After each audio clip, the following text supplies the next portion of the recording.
윤정두가 금요일날 말씀드린 시황, 그리고 윤정두가 일요일날 5시간에 걸쳐서 교육해드리면서 말씀드린 시황, 그 시황 그대로 움직임이 나오고 있어요.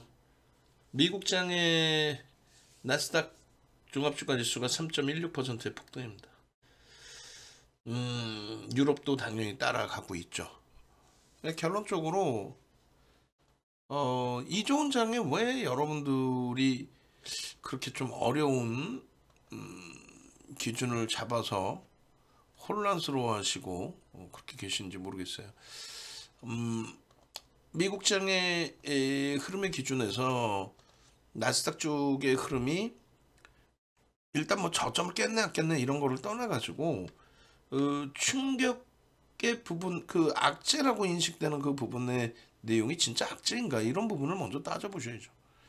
근데 전혀 뭐 악재라고 볼 수 있는 내용 자체가 아니었고, 우리는 이런 기준을 이제 놓고 보셔야 됩니다. 뭐 앞전의 흐름에서 추세가 뭐 반전 추세의 기준에서 대밀렸다라는 둥, 뭐 줄을 그어봤더니 뭐 이런 추세였기 때문에 이것을 못 넘겨서 그랬다는 둥, 그거 다 필요 없어요. 이거는 말 그대로 이제 기술적으로 참조를 하려고 보는 지표인 것 뿐이고요. 펀더멘탈 상의 흐름을 봐야죠. 경기가 좋을 것이냐의 기준, 그 흐름을 놓고 보는 거죠. 그러니까 뭐 우리가 이렇게 표현하면 그러겠지만 점쟁이들이 부채도사가 하는 얘기가 다 맞아 떨어지는 것처럼 들리거든요.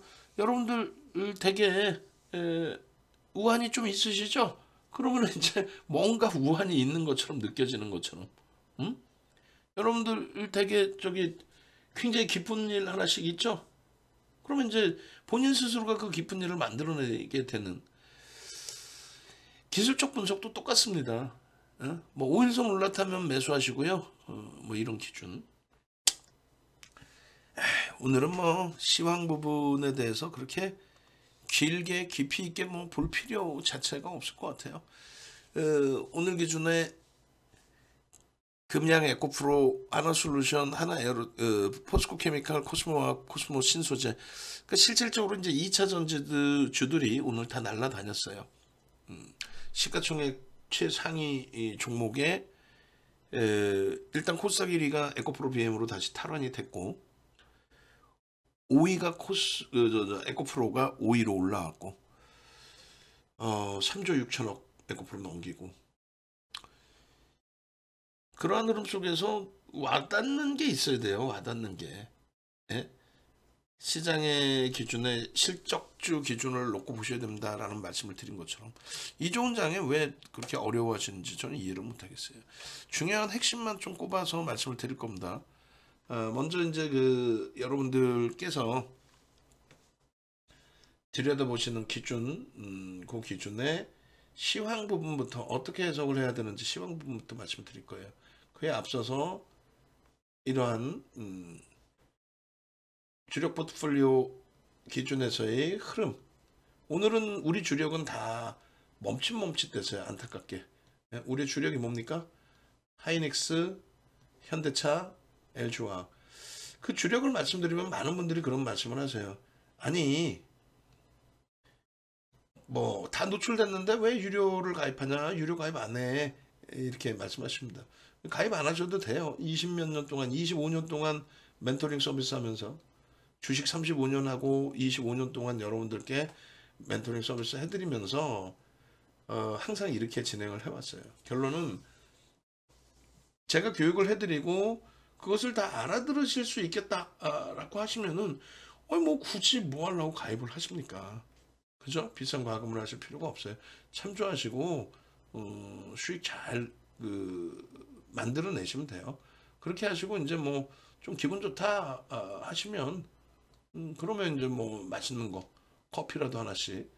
그러고 보니까 작년 재작년까지는 뭐 대표님 커피 드세요 하고 굉장히 많이들 올려주셨는데 올해 기준 생각해 보니까 그렇게 커피도 많이 안 올려주시는 것 같아. 예, 올려주세요. 수익 나시면. 그렇게 해서 일단은 그 여러분들께 지금 각 무료 채팅방에 시황 자료 부분을 올려드리고 있는데 거기에 가장 중요한 부분이 이제 CPI, PPI에 대한 해석 부분이 되겠죠. 그래서 CPI, PPI에 대한 해석 부분 16일 그리고 14일 야간 해석도 있어요. 금요일 야간 아주 그냥 강하게 악을 쓰면서 말씀드린 그 해석 부분도 있는데 아쉽게도 우리 직원분들이 업로드를 해놓고 깜빡한 상태에서 퇴근을 하신 것 같아요. 뭐 상관없습니다. 그죠? 일단은 지표 부분에 대해서 자료들 올려드렸으니까 여러분들이 참조하시고 제발 좀 시황에 대해서 어렵게 생각하지 마시고 그 참조된 내용 기준에 교육 부분을 여러분들 걸로 꼭 만드셔서 대처를 하시기 바랍니다. 그렇게 하시고요. 그리고 일곱 번째 방에 이제 그 광고가 또 그냥 뭐 정신없이 올라와 있는데 그 무시하시고 그렇게 해서 하나하나 차분차분 보자고요. 미국장 폭등이기 때문에 뭐 여러분들 가만히 계셔도 돼요. 지금 제일 안타까웠던 게 이 금요일 날 방송 끝나고 연락이 왔고 그렇게 해서 나 대표님하고 같이 가고 싶습니다. 회원가입할래요. 제로베이스에서 이제 그러니까 주식을 몇 년 만에 다시 하신다고 비중은 전혀 없으신 상태고 교육도 받고 수익도 내고 싶다 하셔서 월요일날 필히 아침부터 같이 움직이셔야 됩니다 라고 강조를 많이 드렸어요. 그렇게 해서 일요일날 야간에 6개월 가입을 하셨어요. 과금을 다 하셨고 그런데 갑자기 월요일날 아침에 오늘 아침이죠. 오늘 아침에 저 너무 공포스러워요. 나 못할 것 같아요. 이렇게 하셔가지고 결국은 이제 나 주식 안 할래요. 그게 오르십니다. 시장에 대해서 불안감이 있으시면 절대 하지 마세요. 라고 이제 말씀을 드렸는데 안타까운 건 아쉬운 거는 제가 볼 때는 아마 주식을 하실 것 같아요.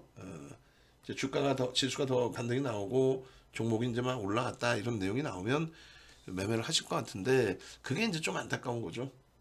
그게 이제 안타깝다라는 거는 지금 굉장히 좋은 장이었다라고 말씀을 드렸잖아요. 굉장한 기회고 지표 부분에 대해서 해석 완벽하게 해드렸고 우리가 이제 6월 달에 이 제일 중요한 거는 요것만 보시면 돼요. 조금 전에 동영상 부분은 진짜 밤을 새서라도 보셔야 되고 또 방송 끝나면 주말 거 올려드릴 거예요. 올려드릴 거니까 확인하시고 미국의 이제 CPI가 문제가 된 게 이제 6월 16일 날 문제가 됐었어요. 그리고 이제 7월, 8월에는 제가 안 갖고 나오고 9월에 갖고 나왔죠. 그러니까 7월, 8월에는 문제가 안 됐다는 거예요. 9월에 또 문제가 됐다는 거죠. 그럼 여러분들이 기억하시는 거는 9월달 충격분이 기억을 못해요. 6월달 거는 기억을 못하세요. 왜? 7월에 반등이 나왔거든. 그러니까 6월 거를 그냥 잊어버리시게 되는 거죠. 그러시면 안 돼요. 항상 여러분들이 그 내용들을 다 기억하고 있으셔야 돼요. 아니면 기억을 못하실 거면은 기억을 잘하는 윤정두와 함께 가시면 됩니다. 기억을 하나도 하지도 않고 그냥 보도자료에 의존해서 방송 나올 때만 보도자료 잠깐 보고 이렇죠 저렇죠 라고 거짓말하는 사람들하고 같이 가셔가지고는 여러분들 계좌는 절대 빨갛게 될 수가 없어요. 무슨 말이냐면 CPI, PPI에 대해서 근본적인 내용을 먼저 아셔야죠. 그 근본적인 내용은 뭐였어요?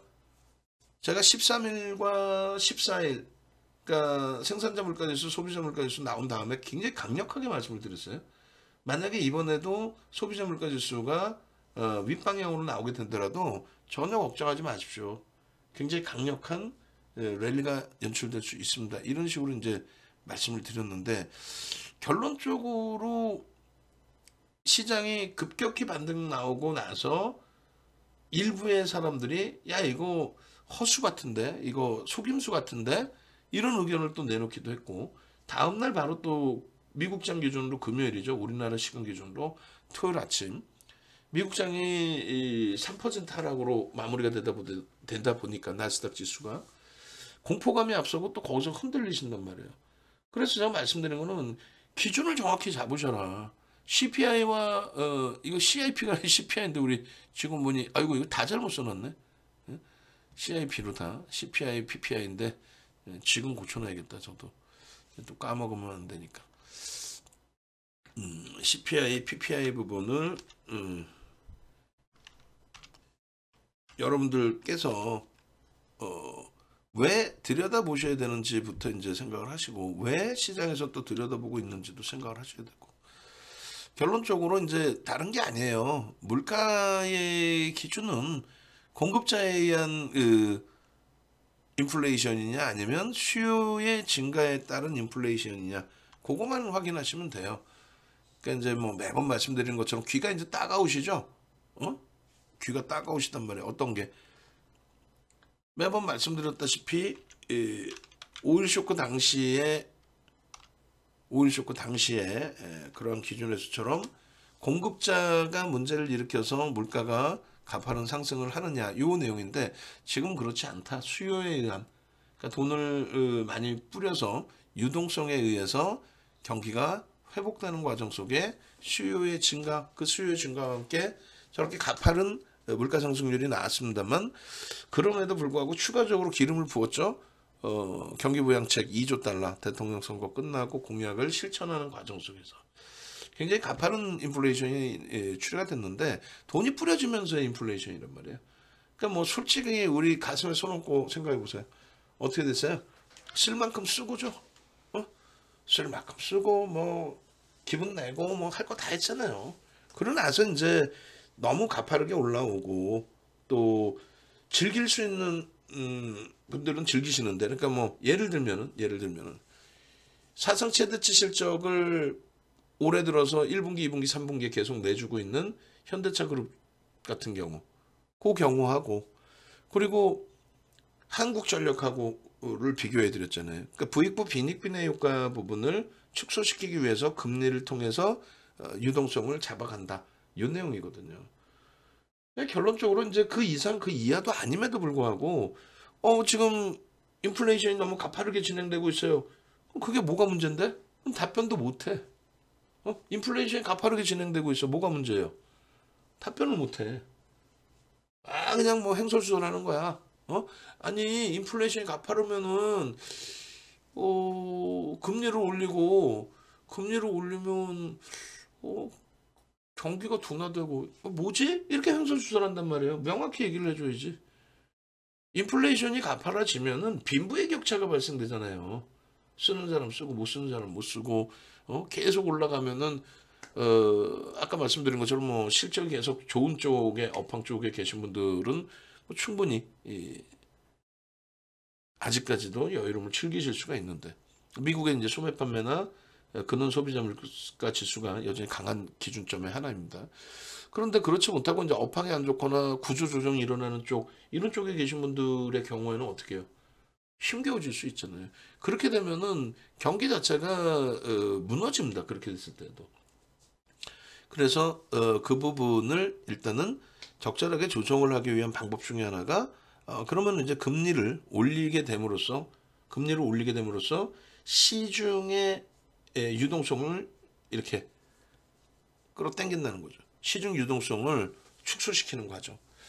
그 시중 유동성을 이제 축소시키게 되면은 물가 상승도 이제 어느 정도 잡히게 되고 더 이상 물가가 상품이 가격 인상이 안 나와도 되고 그렇게 되면 뭐 인건비도 어느 정도 선에서 멈춰주고 시급 같은 경우도 이제 뭐 앞으로 더 올라가기도 해야 되겠습니다만 그 시급이 올라가는 게 중요한 게 아니라 이 돈의 가치가 이제 충분해서 내가 지금 뭐 한 시간에 10,000원을 받는다 할지라도 물가가 안정이 돼서 이 10,000원의 가치가 올라가게끔 돼야죠. 그죠? 물가가 올라가서 내가 10,000원 받는 게 이 화폐의 가치가 훼손돼서 내 임금이 또 올라가면 이렇게 되면 악순환이 좀 될 수가 있단 말이에요. 하여간에 그런 그 경제학 논리에 따라서 금리를 올리기도 하고 내리기도 하고 내려서 부양을 하기도 하고 올려서 긴축을 좀 진행해서 과열된 경기 양상을 좀 안정시키기도 하고 이런 내용이에요. 근데 원론적인 내용 없이 그냥 무조건적으로 야 이거 뭐 CPI, PPI가 올라가면 무조건 안 좋다. 왜 안 좋아? 경기가 좋아져서 수요에 의해서 올라가는데. 결론적으로 요 지점까지 왔을 때가 여기가 1월 달이고 그 1월 달 발표한 그 시점 기준에서는 미국 증시가 사상 최대치 신고가 랠리를 하고 있던 위치였다. 거기서부터 이제 조금 더 올라가고 그리고 이제 금리를 급격히 인하를 했는데 결론은 내려왔잖아요. 1월 대비해 내려왔잖아. 근데 금리를 올린 속도보다 좀 덜 내려온 거 아니냐 그러한 내용인데 아니 뭐 그러면 금리를 올리면 이렇게 내려와야 뭐 정상적인 속도라는 거예요? 그럼 경기가 침체인 거죠. 이거는 수요가 아예 없어진다는 거 아니야. 그래서 지금의 흐름이 적절하다. 적절하지 않으면 오늘 왜 나스닥이 폭등이 나오겠냐고. 결론은 첫 번째, 미국의 근원 생산자 물가 지수는 하향 안정 추세. 두 번째, 미국의 생산자 물가 지수, PPI, 에너지와 식료품을 포함한 PPI도 안정세. 세 번째, 미국의 근원 소비자 물가 지수가 이거 올라왔네의 기준이죠. 근원은 뭐예요? 에너지와 식료품을 뺀 거.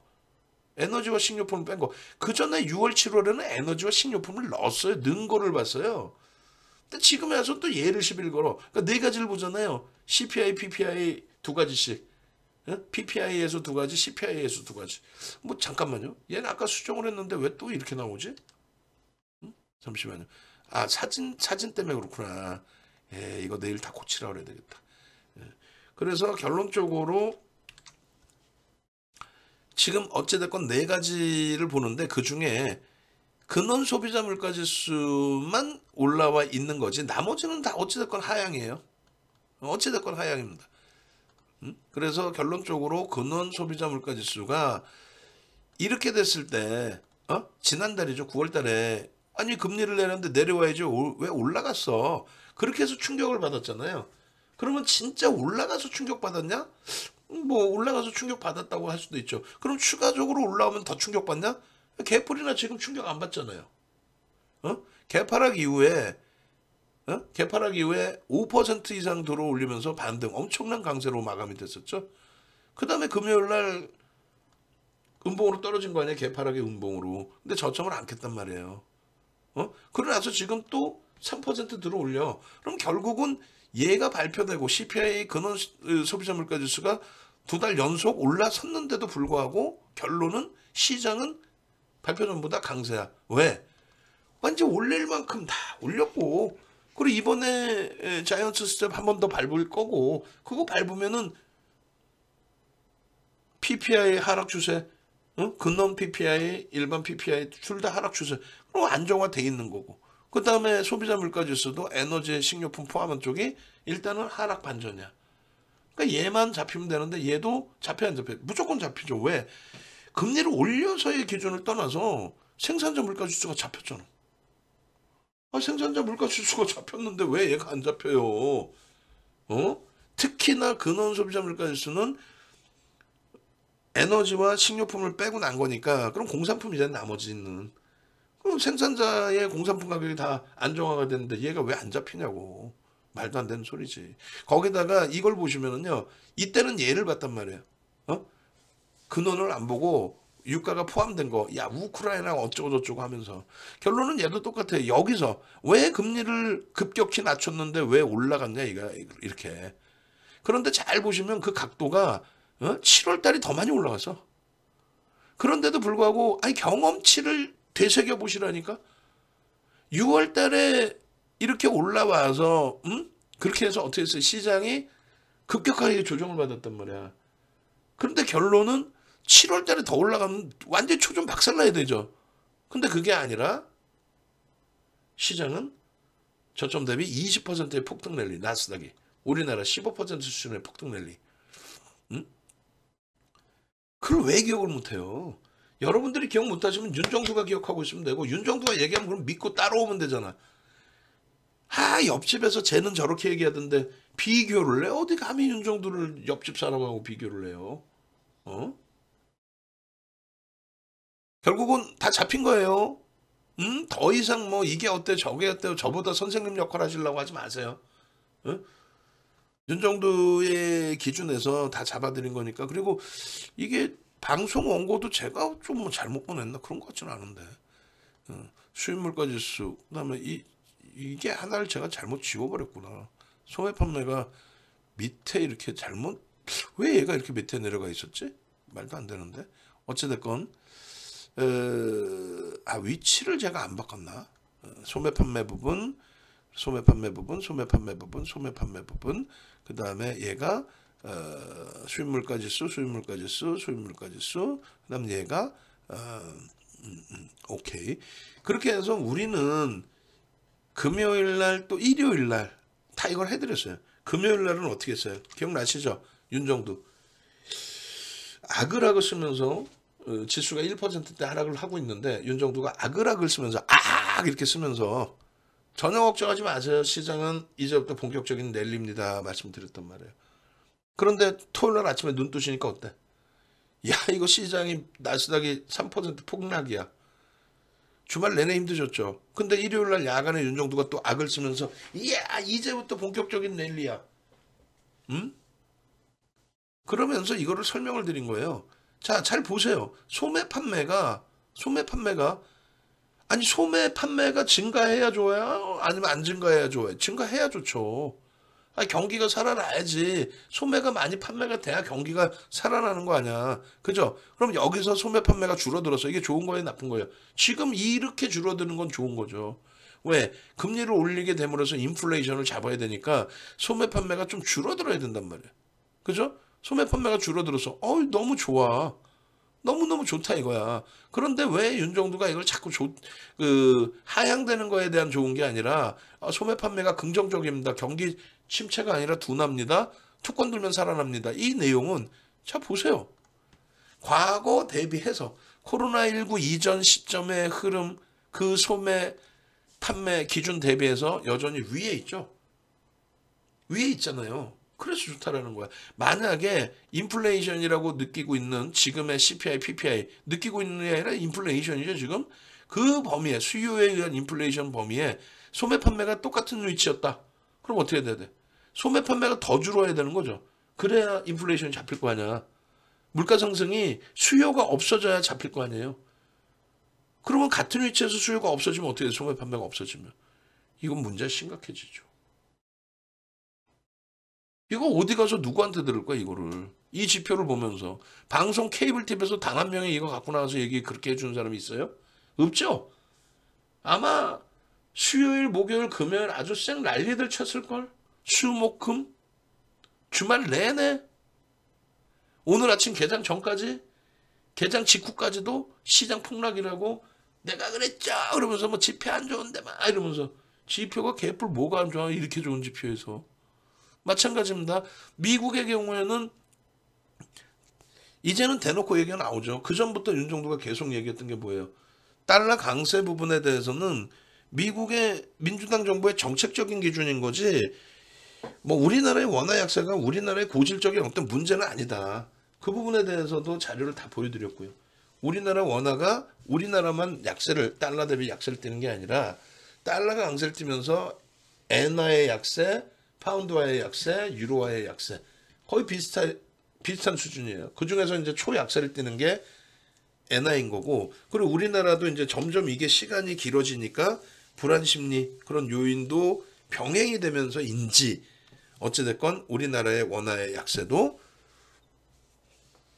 유럽이나 파운드화 대비해서는 올해 말고요 작년까지 포함했을 때 추가적인 약세가 더 확대돼 있다. 올해만 따졌을 때 뭐 그렇게까지는 또 아니에요. 어찌됐건 그 내용들은 조금 있다가 또 추가적인 내용 올려드리면 그때 또 보실 수 있을 거예요. 예, 안녕하세요. 예. 결론적으로 이제 이 수입물가 지수도 미국이 강달러를 가져가면서 수입물가를 잡고 있는 거예요. 인플레이션 잡으려고. 결론적으로 인플레이션 잡기 위해서 수입물가 잡는 거고 강달러 기조를 가지고 가게 됨으로써 인플레이션을 잡아 끌고 가는 인플레이션을 잡기 위한 그 흐름의 기준이 된다. 그래서 지금의 미국의 이제 수입물가 지수는 안정화돼 있어요. 안정화돼 있어. 전월 대비해서의 기준에 긍정적으로 해석을 하고 있다는 얘기예요. 강달러 기조 속에서 잡혀 있다. 그러니까 미국의 바이든 대통령조차도 우리 강달러 문제 없어요 이렇게 얘기하는 거야. 확 그냥 막 그냥. 무슨 뭐 공화당 정부의 보수 집단들이 행하던 그런 행태를 지금 사실 민주당 쪽에서 하고 있는 거죠. 미국의 민주당이. 어찌됐건. 그리고 나서 이제 나머지 이걸 보여드린 부분은 미시간대의 소비자 기대지수, 심리지수, 평가지수 그렇게 해서 결국은 이제 통합시켜서 미시간대 이제 인플레이션 기대심리 뭐 이런 부분을 우리가 논하게 되는 거죠. 결론은요. 심리라니까요. 난 기가 차서 무슨 심리적인 변을 뭐 어떻게 하는 얘기예요. 심리가 지금 굉장히 안 좋아져 있다.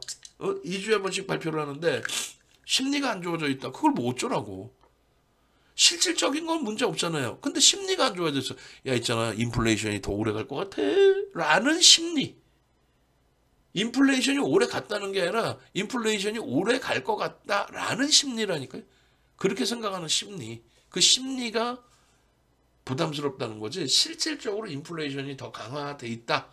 이거는 뭐 진짜 뭐 난리가 났다. 큰일 났다. 이 내용이 아니란 말이에요. 잡아줄 만큼 잡아준 거예요. 금리를 올릴 정도로 경기가 좋은 거예요, 사실. 경기가 좋아서 인플레이션이 강하게 나온 거고. 예전처럼 빠르게 잡아줬어야 되는데 그걸 못 잡았고. 오늘은 시황을 요 정도까지만 합니다. 예? 시황을. 요 정도까지만 해도 충분해요. 제가 생각할 때는. 충분하지 않겠어요? 충분합니다. 충분하기 때문에 일단 여러분들께서는 추가적으로 올려드린 동영상 링크 확인하셔서 시황 기준 들여다보시고 또 대처하시고 그렇게 진행을 하시면 된다. 이렇게 말씀을 드릴게요.